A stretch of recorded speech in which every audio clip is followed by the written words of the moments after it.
Der Herr sei mit euch. Und mit deinem Geist. Aus dem heiligen Evangelium nach Matthäus. Ehre sei dir.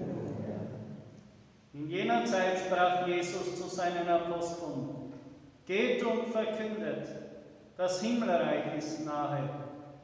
Heilt Kranke, weckt Tote auf, macht Aussätzige rein, treibt Dämonen aus. Umsonst habt ihr empfangen, umsonst sollt ihr geben. Steckt nicht Gold, Silber und Kupfermünzen in euren Gürtel. Nehmt keine Vorratstasche mit auf den Weg. Kein zweites Hemd, keine Schuhe, keinen Wanderstab. Denn wer arbeitet, hat ein Recht auf seinen Unterhalt. Wenn ihr in eine Stadt oder in ein Dorf kommt, erkundigt euch, wer es wert ist, euch aufzunehmen. Bei ihm bleibt, bis ihr den Ort wieder verlasst. Wenn ihr in ein Haus kommt, dann wünscht ihm Frieden. Wenn das Haus es wert ist, soll der Friede, den ihr ihm wünscht, bei ihm einkehren. Ist das Haus es aber nicht wert, dann soll der Friede zu euch zurückkehren. Wenn man euch aber in einem Haus oder in einer Stadt nicht aufnimmt und eure Worte nicht hören will, dann geht weg und schüttelt den Staub von euren Füßen. Amen, das sage ich euch. Dem Gebiet von Sodom und Gomorra wird es am Tag des Gerichts nicht so schlimm ergehen wie dieser Stadt. Evangelium unseres Herrn, Jesus Christus. Lob sei Jesus. Meine Lieben,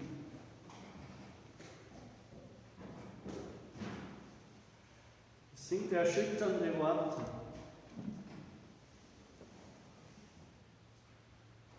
Jesus sagt, wenn man euch nicht hören will, dann geht weg.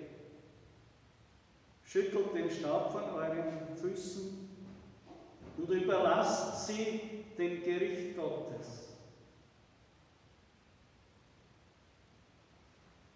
Wie eine Quelle, die man nicht nutzt, langsam versandet, wenn das Wasser nicht wirklich abfließen muss, damit Neues nachkommt, versumpft das und sucht sich halt dann andere Wege. Es stellt sich an uns die Frage, sehen wir im Priester den Gesandten Gottes? Wollen wir das vom Priester, was Gott uns durch den Priester geben möchte? Das ist nicht immer dasselbe, was die Leute vom Priester haben wollen. Wer fragt sich danach, was will mir eigentlich Gott durch den Priester geben? Und danach suche ich. Alles andere ist Nebensache. Wenn ein Volk nicht mehr danach fragt, was Gott durch den Priester geben möchte, dann wird Gott die Priester abziehen. Es gibt keine Berufungen. Wozu auch? Für viele Dinge, die die Leute vom Pfarrer wollen, braucht man keinen Priester.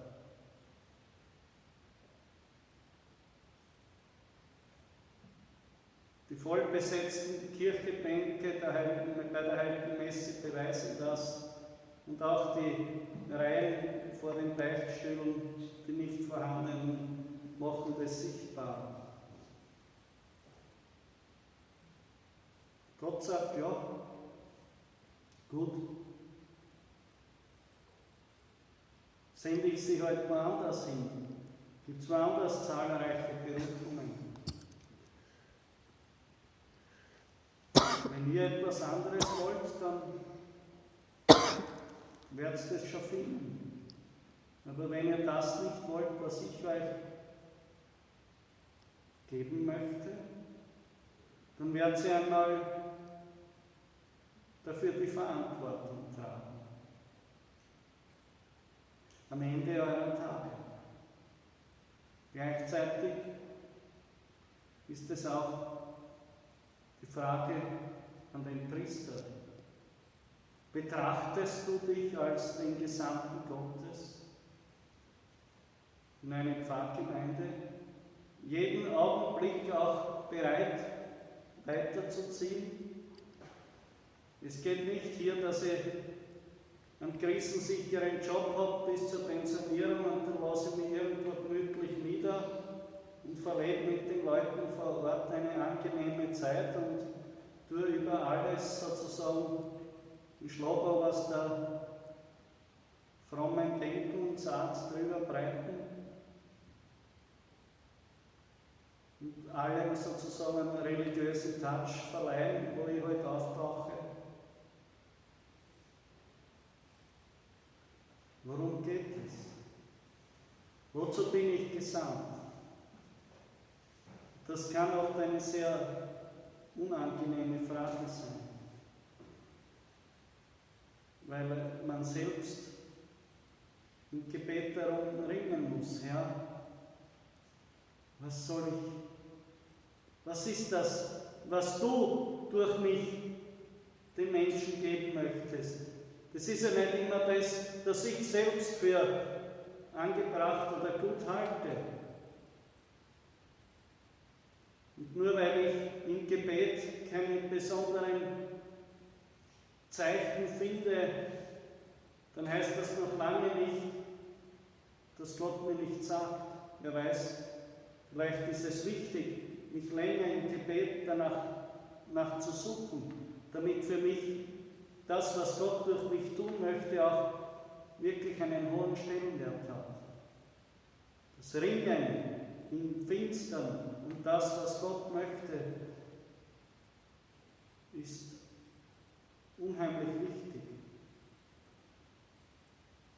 Und natürlich auch die innere Freiheit, dass nicht der eigene Argwohn oder Zorn oder Vorlieben allzu sehr durchdringt im priesterlichen Dienst.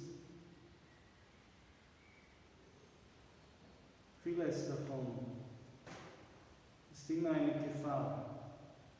Und letztlich diese großen Sendungsaufträge,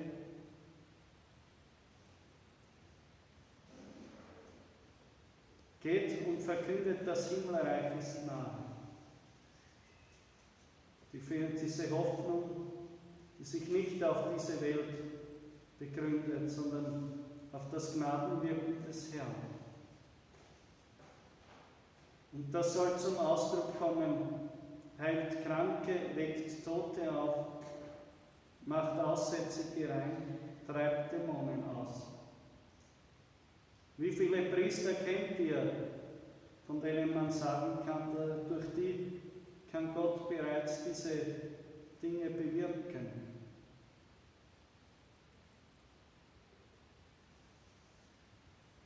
Ein Großteil der Priester, so vermute ich hoffe, ich habe Unrecht, und auch der Gläubigen, würden diese Worte empört vom Tisch wischen und sagen, so ein Blödsinn, um das geht es ja gar nicht. Man soll bei den Leuten sein.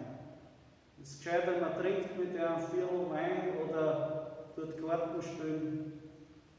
Das war nur bei den Aposteln, wie er es ausgesandt hat, aber es hat mit mir nichts zu tun. Ja, das Ringen darum. Diese Worte stehen trotzdem in der Heiligen Schrift. Und die Ausgesandten waren die Apostel, aus denen dann das Bischofs- und Priestertum sich entwickelt. bleibt bestehen. Das betende Ringen um diese Gnade ist auch ein Akt der Sühne für die vielen Verweigerungen, die stattfinden im Volk Gottes und auch bei den Geweihten. So bleibt zum Schluss noch der Blick auf die Lesung aus dem Buch Hosea. Das Volk Israel, die Nordstämme, die Gott immer wieder versucht hat zurückzugewinnen mit Stricken der menschlichen Liebe, wie einen Säugling an seine Wangen, an sein Herz gezogen. Ich will meinen glühenden Zorn nicht vollstrecken, so hat der Prophet Hosea gesagt. Aber das Volk Israel wurde verworfen. Ihr alle wisst es. Weil sie die Zeit der Gnade nicht erkannt haben. Bitten wir den Herrn für unsere Heimat, damit das, was Gott schenken möchte, angenommen wird, damit es nicht verworfen wird und damit Zeiten der Gnade wieder kommen. Gott schenkt uns noch seine Chance. Einmal wird es die letzte gewesen sein. Umso mehr freue ich mich über jeden, der kommt, um zu beten und die heilige Messe mit zu opfern, mit zu feiern. Denn jeder ist ein Mitarbeiter am Schöpfen, an der Quelle der Gnade für unsere Heimat. Dass doch wieder Zeiten der Gnade kommen, dass sich die Menschen bekehren und sich wieder wirklich auf den Herrn ausrichten. Amen. Vergelt's Gott.